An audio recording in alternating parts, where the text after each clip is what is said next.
I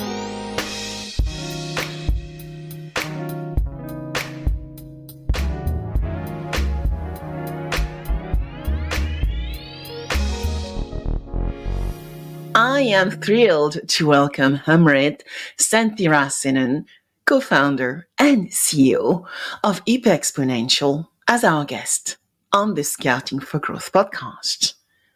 Amrit is a leader in pushing the boundaries of decision-making in the finance sector, particularly in specialty insurance pricing.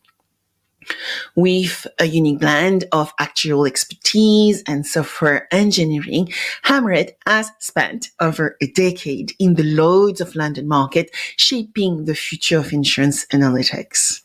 We will delve into the world of insurance pricing for complex risk decisions and explore the transformative potential of decision intelligence, which is a topic very much covered, partly AI decisioning intelligence by Gartner and Forrester. Amrit will share insight on how hyperexponential's platform, HX Renew, is revolutionizing how pricing models are built and deployed, offering an unparalleled user experience. So, join us as we explore the dynamic landscape of insurance and finance, the role of advanced pricing in emerging markets, and the intersection of technology and human judgment in decision making. This is an episode you won't want to miss out, especially if you are interested in how data-driven strategies are today shaping the future of industries. So stay tuned for an insightful conversation with Amrit Santhirasenan. Amrit, welcome to the Scouting for Growth podcast.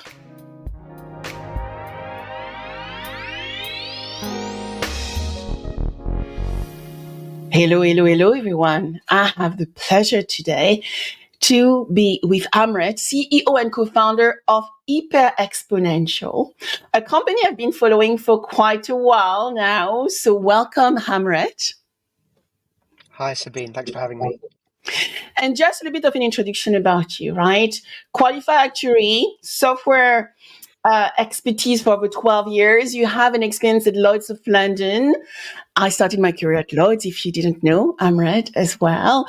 And we are going to talk about insurance pricing for complex risk decisions. So let's get started. Let's just go into a bit of background, Amrit. Who are you? How you ended up in the Lloyd's market? And what got you to set up hyperexponential or HX now? Yes, I think we should all call it hyper-exponential. It sounds much better in a French accent, actually. Merci. So what would I say? I always make the same rubbish joke, which I'll make here, is that I was one of the few idiots who graduated at the time of the dot-com bubble bursting in software engineering and thought it would be a bad idea to be a software engineer. So there's a small number of people in the world who studied software engineering and didn't become an engineer. I'm one of them. I graduated as a software engineer, decided to do something else. Just like many people, found myself in insurance. I'm a huge maths nerd as well as a technology nerd. And I had some people I knew who said, well, why don't you consider being an actuary? You get to stretch your mathematical legs, you get to work in business, and you get to solve interesting problems with people. So like many people, fell into insurance that way. Thought I'd give being an actuary a go. Found I loved it. Worked at a company called Catlin, one of the legendary businesses that is now part of the AXA group. Those people went on to found Convex, one of our early trusted flagship clients. So worked in insurance, had a wonderful career for the first 12 years. As you said, I started my career there in the Lloyd's market. I ended up running the analytics team for Tokyo Marine Kiln. I built that from scratch. I was the first actuary who'd worked in the 50-plus year history of the Kiln Syndicate. And then as Tokyo Marine, who owned that parent company, merged into a broader merged a couple of its entities, I became in charge of that. It got to that point where I was tasked with building a kind of modern pricing platform. And I thought to myself, well, it's the 21st century, the world's shifting to the cloud, open source technology is leading the way. Most people are using Python, R at the time, and other, open source technologies to build analytical tools. There must be a framework, a platform I can use to solve my job as an actuary. And much to my chagrin, I found that there was nothing. There were some tough software solutions out there at the time. They're still around. They weren't fit for the needs that we had. And so a very classic founder story. I was very frustrated. I banged my hand on the table. I said, someone's got to do something about it. Who better to give it a go, at least, than a software engineer turned actuary who's worked in the market for a long time. And so that's how HX was born. Beautiful story. And, as you are speaking about some of the companies you work with, I have to say that as I started my career as well, lots of London, I was fortunate enough to have great mentors such as Bill Perroni or Paul Jardine at the time at Kaplan. We actually, a small world, but I've been fortunate to have amazing mentors. And so I want to hear from you, when you think about our industry, which is insurance, what does insurance brings you as a founder of a company, a tech ventures, what energy insurance bring you, partly in commercial lines, right? Because when I think about hyperexponential specialty lines, I get small and medium enterprises as well. Tell us about the energy this amazing market brings to you. Yeah, I love that question. That's a fantastic question. I've never been asked before. I have an easy answer for this, actually. I love insurance. I'm a huge insurance nerd. I think insurance is a societal pillar. There are no rockets launched. There are no large buildings built. There are no planes that take off without insurance. And without the mechanisms by which we can absorb risk, we can't take it. And when we take risks, we reap the rewards of those risks and society moves on. So I'm a huge insurance nerd. I think it's important. I tell everyone who joins HX, you need to learn to love insurance. Come for the fun opportunities, stay for the insurance, right? Is what I would say. I think that insurance is one of these fascinating sectors that intersects technology, mathematics, and human judgment in a way, for people like me, in a way that's very unusual. You have people who are tasked with working out how risky something is. And, if by definition, if it's perfectly predictable, it's not risky. And so you have to analyze that risk. You do that in a variety of different ways. You use tools to do that, use techniques to do that. And I think it's a wonderful place for people who love solving hard problems in a variety of different ways. The actuaries and underwriters who have to huddle together around the underwriting decision that's made is the essence of the problem that we're trying to solve. But I think this intersection of making human-based judgments, combining it with interesting kind of mathematical, analytical problems, and using technology is actually insurance is one of the best places to combine those things. And it's a heady cocktail for me. Again, I'm a huge nerd in this space, but I think it's an awesome place to spend your time. I really enjoyed my chat with Richard again recently. And Yes. we actually talked about, for sure, hyperexponential, but we decided to call the podcast The Pricing Nerds because he said, Sabine, we are nerds about insurance. We are nerds about pricing. I said, you know what? We found the title for this discussion. And so that, it's doing very well, over 3,000 downloads. But let's go Wonderful. into the decision intelligence. So decision intelligence is not a new concept. You won't believe. You can see, lines on my face, but I've been in the industry for quite a while. And I have a guest. I work with FICO, and my job there was all about decision intelligence. And so I would love for you to actually define what decision intelligence is for hyperexponential. And what does it mean when we actually talk about advanced pricing mechanism? Yeah, it's a great question. And you're absolutely right. Decision intelligence, the essence of what it is, has been around for a really long time. I think it's really important to distinguish between a kind of decision intelligence as a mindset and a way of solving a problem, and then the technology side. And I think probably the area where HX has been very novel is in crafting a technology solution around actually the act of obtaining, if you will, or applying decision intelligence to the problems that you're solving. So that's probably where the novel aspect of HX comes. But for us, decision intelligence, it's a straightforward concept, which is where you go about the act of solving a pricing problem in such a way that you bring together the data, the insights, and decisions together so that you're better equipped to make those decisions over time. Right. So every single time you do some work in the pricing as a pricing exercise or rating exercise where underwriters and actuaries work together to design and build the models and then to use them and to capture that data, actually just you set up a system such that the people who are doing that work automatically create a rich data asset that's coherent, that's evergreen, that's growing, and that data asset can be fed back to make better decisions next time. And one of the things that I saw over time, and people spend a huge amount of time and energy on technology. That's not new. That's happened for a really long time. But the technology didn't create this kind of virtuous feedback loop, right? Of the data, the insights, and the decisions over time growing. We would capture loads and loads of data. I remember this in the mid 2000s. I would watch as a software engineer, us capture all this data and then throw it away, right? And never use it again. And it was hard, right? One of the things about our space that people often underestimate, I'm very fortunate to be the founder of a moderately to very successful enterprise technology estate company. But what that means is our clients have enterprise technology data landscapes. If you've got a $100 billion balance sheet, like some of our clients do, you've got data sets that are far and wide over multiple countries, territories. Some are still stored in green screen, like underneath green screen systems. Some are in modern databases like Snowflake. Some are stored in PDFs in email systems. Getting this data together, operationalizing it so it can be used to make a decision, and then setting that process up so that actually that data gets better over time is really hard.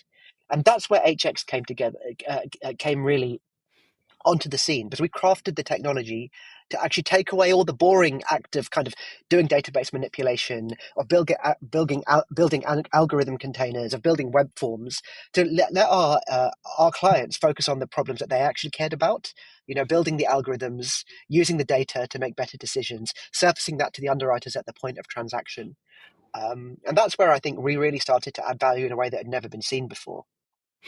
And what I hear here is we are going for dynamic. So we are moving through a business model which is far more dynamic than static. And Yes. when we actually start looking at where the market is going, because of the complexity of the risk, we are starting underwriting. We need that dynamism. You won't believe, but I was just last week presenting at the Swiss InsurTech Hub in Zurich, and the enterprise application market is the largest one, which is still receiving investment, 1.6 trillion investment to date. And when you start looking at, some industry not doing that well, when you look at investment, your space is doing very well, actually, Amrit. And I think it's important to highlight that. But then the second question is, I get asked often by insurers is, how do we mix external data sources when we start looking at this new world of decision intelligence with our historical data? We love our historical data, but we need to deal with those new emerging risks. So how do you address that problem around data to make better decisions? Yeah, another fantastic question. Something that I always found my job when I was an actuary really fascinating, right? Because I often, when I try to explain it, if you're an actuary, you have this like really awkward situation at parties. If you're an actuary, you don't go to that many parties, but the ones I did go to, right? You have this awkward situation where you have to explain what you do. And one of the things that I think a lot about the way I did my job as a pricing actuary is really my task was to understand the world of the risk being priced better. Right? That was my job. Like, our job is to apply a framework to understand a risk and then set up the risk bearing structures on top of that that make the best sense for the customer, are the fairest, are the right price, are competitive in a marketplace. And so, really, the job of a pricing actuary or the job of a pricing team, underwriter and actuary huddling together, or data scientists in this day and age, is really to understand that risk the best way possible. And I think when you think about pricing as that problem, the historical data is really important. Right, but you said something, Sabine, about the dynamism of the world. The world's never changed faster, right? That's the thing about exponential growth, right? It's never changed faster. The historical data is really important, but it's not the be-all and end-all. And if you look at risks like cyber, for example, right? The past isn't meaningfully a guide to the future for these emerging risks in the same way, actually, that it has been for maybe a more established, if you think about like a fire risk or something, a classical fire risk for a more traditional line of business. One of our investors, we're very fortunate, the founder of Guidewire, most people know who Guidewire is, Marcus Ryu, is now a venture capital investor. He's at Battery. He used this really lovely phrase when he invested in us. It's like, actually pulling the signals out of the noise in a world that is never, has meaningfully different from the past. The future is meaningfully different than the past is a hard challenge. And that's what we do. So when I look at these risks, actually, it doesn't faze me that we don't have a lot of historical data. In fact, quite the opposite is true for these very large risks. Like if you're looking at cyber, if you're looking at climate risk, you're looking at emerging technologies, the science applied to those risks is much richer, right? They're actually much more, because they're new, the people analyzing those risks have a much more data first mindset than many of the other more classical fields. And as a result, actually, if you know where to look, if you're able to be partnerial with your clients, you can analyze those risks in a much more richer way. It's not the same historical data, because you're right, you don't have the claims, but you have a richer landscape of data. If you're thinking about battery technology, for example, right? Like the science and technology underlying the way batteries are being used has never been more analytical, right? And don't get me wrong, I think our industry has a much more work to do to create the right incentives so that data is shared. But the best way to do that is to use it to price risks more fairly. Yeah. I'm pretty sure if our clients knew that we could synthesize all the data from an Apple Watch, right, to price their life insurance, they'd be much more willing to share it than if they didn't. And I think that's where hopefully HX can come in. If we do our jobs really well, then people will want to share that data because they'll get fairer risks. And in a competitive landscape, the best thing you can do is increase the amount of information to make the decisions, because that's how markets become fairer, become more effective, become more efficient. And so, yeah, I'm optimistic about it. Yeah, I love what you are saying, because we have been talking about data standards in the past. We have seen, open finance. We often talk about, are we going to have open insurance at some point? But this is still, I guess, in progress. And when we look at our industry, still a lot of things are very siloed. But then, I'm so excited that I will be able to see you at ITC Vegas 2024 on the 15th of October, just in a few days' time.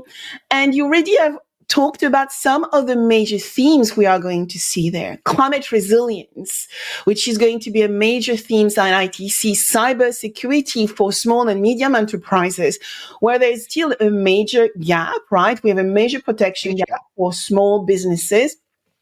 How does pricing, decision intelligence plays across all those emerging risks that we are going to start tackling at the conference? And what are you excited to hear, to listen to, the conversation you are looking forward to having when you are going to be there at ITC on the 15th of October?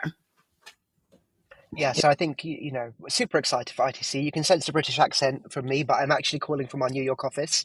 I'm spending a month in America now. It's super exciting. As we raise money from from our friends at Highland in Europe, but also two of the world's leading investors, Battery Ventures and Andreessen Horowitz. We're increasingly an international business, increasingly a US, an American business too. So very excited to spend more time here, excited to get out to Vegas for my first ITC.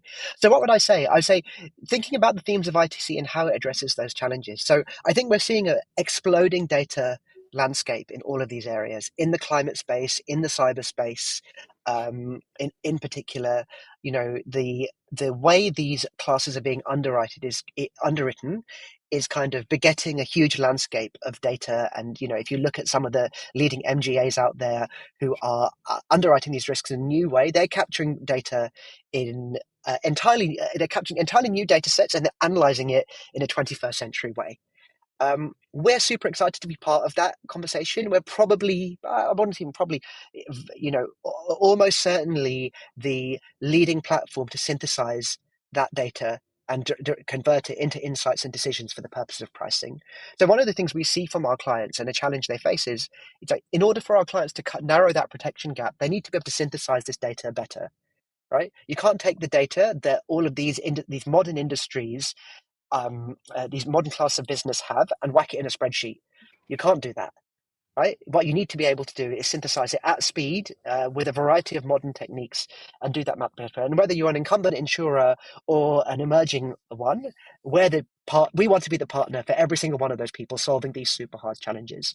So to answer your question as it pertains to ITC, we're super excited to meet new technology partners. We always, that's what we do. We kind of pioneered this 5 or 6 years ago, HX Connect, the ecosystem of pluggable data sources, analytical tools into our platform. We did this when we were very small, and we've got a rapidly growing set of integration partners. And that includes some of the big ones now, the likes of Guidewire, as well as the smaller data providers. And the other thing that we're super excited to do is speak to clients, right? Like one of the most important things you can do as a provider of technology is listen to your clients' problems. They're changing very quickly. AI is transforming the way some of those data silos are being attacked. People are often talking about data AI in respect of data ingestion, but it's also solving the data mapping, the data flow problem. We're applying that very deeply inside HX right now to make our clients' data silo, to break some of those data silos.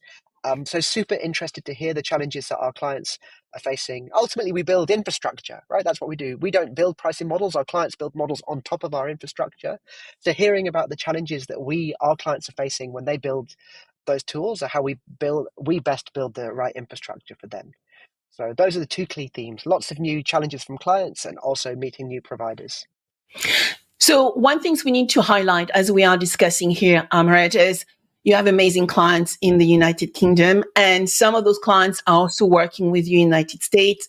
So, when I go into your website, I see Aviva, Conduit Re, Aegis, London, SGI, among so many others you are working with. And the UK is different from the United States. So can you explain how you are addressing those differences, taking advantage of the 35 or 45 billion of GWP you're already transacting and bringing the really best of change to the United States, which is highly regulated and state-based regulated? Tell us a bit more about that. Yeah, fantastic questions. These are really, really great questions. So I'd say, $45 billion and counting. Hopefully it'll be close to double that in the next couple of years. So, the $100 billion mark is the one that's super exciting for us. $0.1 trillion is not a small number. So what would we say here? One of the beautiful things about insurance, and probably one of the formative kind of learning proving grounds for us early on, is that insurance companies are multinational very, very early. Right, because insurance companies, the benefits of diversification as in an industry make insurance companies naturally want to be big. They become geographically diverse quickly, and so while it's true we're a British company and that we've got some of the world's leading insurers in Britain on our platform, on our website, we've got some of the biggest insurers in America. On our platform too.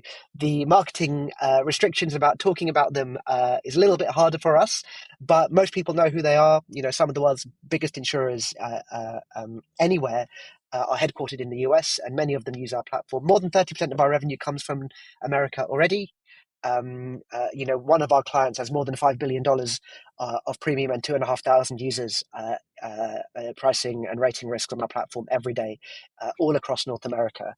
And what that allows us to do is to really see the differences between how things are done inside a company that underwrites both European and British risk and North American risk. And that's been a huge benefit for us because we're able to see actually the kind of different ways they go about it, how important the admitted side of the business is, actually the difference with respect to pricing and rating, right? Actually, how much latitude you have to flex your rates is very, very different in North America compared to how much latitude you have to flex them in the UK. And that influences how we design the models with our clients. It influences the investments we make in the post-bind process, the post-analysis process with respect to filing of rates, and also the effort and energy that needs to be put into for explaining why a price is what it is. Right. The beauty of building a platform like ours is because it's extremely general, it can be used to solve all these different challenges at once as part of the process. In the UK, we tend to bundle up clearance, triage, rating, pricing, filing, maybe less the filing side, we don't do that, but like post-bind administration, post-bind execution. We lump all of these things together in pricing. I've seen in the US, these are like very different like parts of a workflow. And we're really investing at the moment at speed, again, having the benefit of the investor base, the experience base that we do with Marcus Ryu from Battery and Angela Strange from Andreessen Horowitz.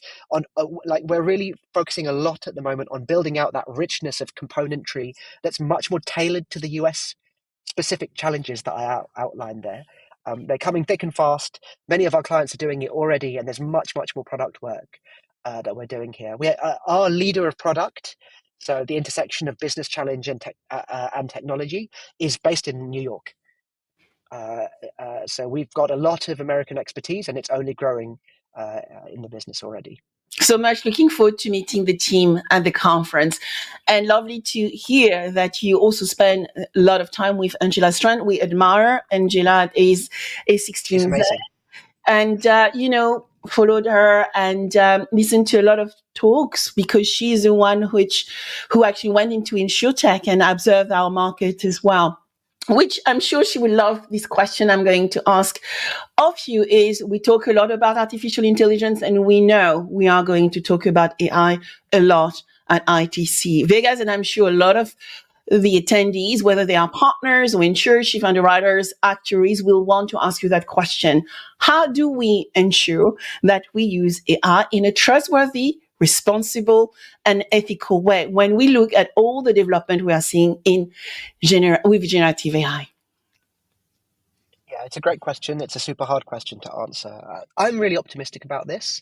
Insurance is a huge judgment-based game, right? If you want to look at it through a game theoretic or a game structured lens, there's a huge amount of judgment there that factors in, even in the risks that are very homogenized, very straight through algorithmically driven. Judgment in selection of final rates is a really key thing to do. And I think one of the things that people are probably ignoring a little bit in the AI space is it's wonderful for productivity, right? It's been an amazing thing. Like most scientific and technical revolutions do a huge driver in productivity. You know, the idea that you can ask a robot to ingest unstructured PowerPoint photo spreadsheet, this was like complete magic even 2 years ago, right? And now it's par for the course. People are frustrated if it's not 99% accurate. The idea that it's anything more than 10% accurate isn't mind-blowing anymore. That's the technology for you. But I think there's two things. I think one of the other sides of AI is how it provides a framework for reasoning. The idea that you could ask a model to say, tell me why you think this risk is a good thing, and it will play its rationale through. You could ask an AI-based LLM to say, like, I'm going to give you some information about this risk. I'm going to give you some features about it. Can you tell me why you think this risk is good or bad? And actually, I think what we're going to find is like mechanisms by which we can enrich our own judgment and decision making through interaction with models is something I'm really excited about. I think you need a framework to reason about risk. You need to build a framework for operationalizing that reasoning. I'm a bit biased. I think we have the best one out there. And so we're very excited about this. With respect to the question about how we can make sure, look, I think there's a huge amount of work that needs to be done in alignment and safety and insurance specifically. I think insurance is a very specific kind of field of AI where actually, AI applied to insurance is a very specific field that needs its own dedicated attention. I think insurance companies could come together. I think they should be working with technology providers. We're definitely going to do that. Our investors are investors in OpenAI. That's cool, right? They know this sector. I'd hope we can add something back here. We're investing very heavily in it ourselves. Virtual agents in the underwriting and actuary space are very interesting to us. We've been talking about that. We announced that at HX Live a little while ago, our first conference. We're going to be investing a lot in this space. We've got the best partners in our clients and our investors to hopefully bridge the gap. And I think this is an area where I think we can contribute directly to helping build a framework for people to think about these challenges that people face around risk, judgment, decision making.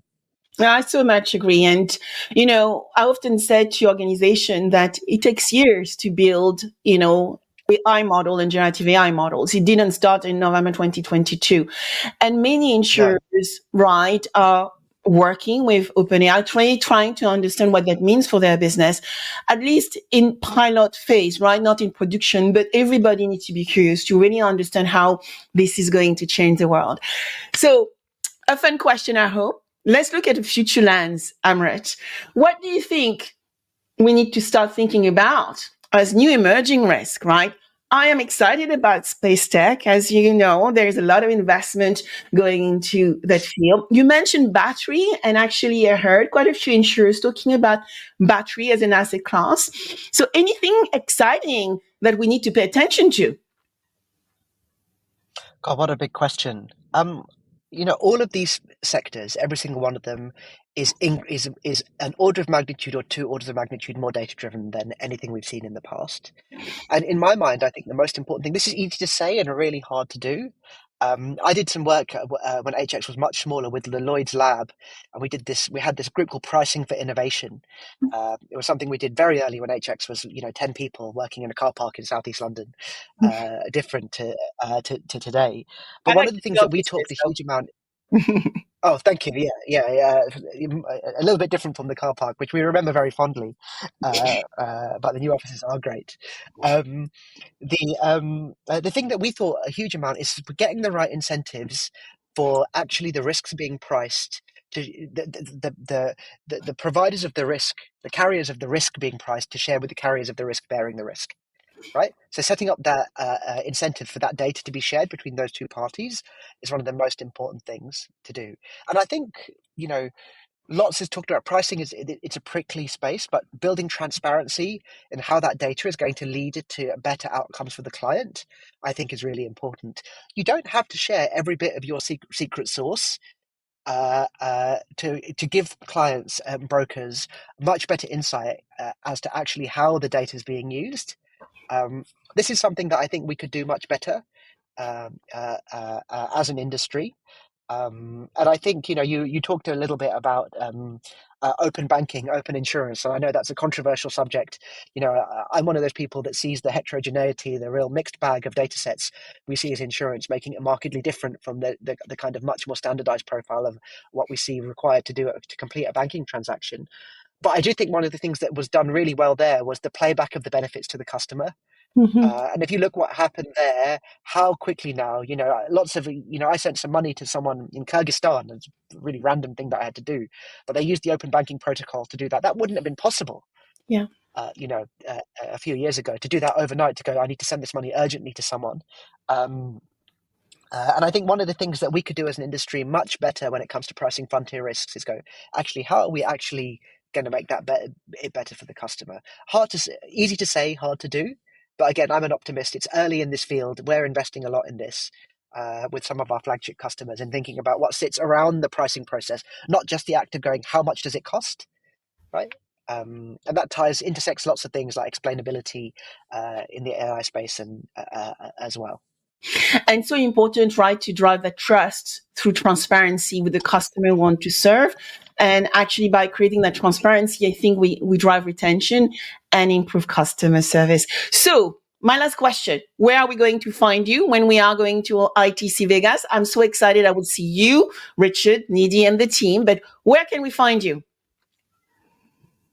Gosh, I don't know the answer to that. That's embarrassing, isn't it? We're definitely going to be. We're definitely going to be in Vegas. I can find the booth out. I'll make sure when you post this that I do a link and go. Sorry, Sabine, for not knowing exactly where we will be, but we will be there in force with lots of our team. I'm going to be there. I'm talking. I'm doing a talk on thinking about build versus buy decisions, particularly as they apply to AI and kind of emerging kind of infrastructure challenges.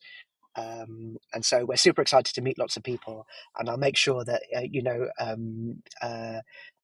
that we share the appropriate links for this. I'm sure that the team is watching, and I'm sure they are going to add this in the comment box. So sorry, I didn't mean to straddle you, No but problem. we'll add those That's okay. in the comment box so The people good, you will know exactly where to find the team at ITC Vegas. yeah, Thank exactly. you The so good news much. is I've got a very competent team, so Indeed, we're going to be indeed. okay. an amazing team. So thank you so much for joining me. I cannot wait to You're see you welcome. just in the next few days. And people, if you want to meet the hyperexponential team, just check the comment below and reach out to the team because they are listening now. And if you want to actually set up a meeting, they will help you out as well. So thank you so much for joining me, Amrit. Thanks for having me, Sabine.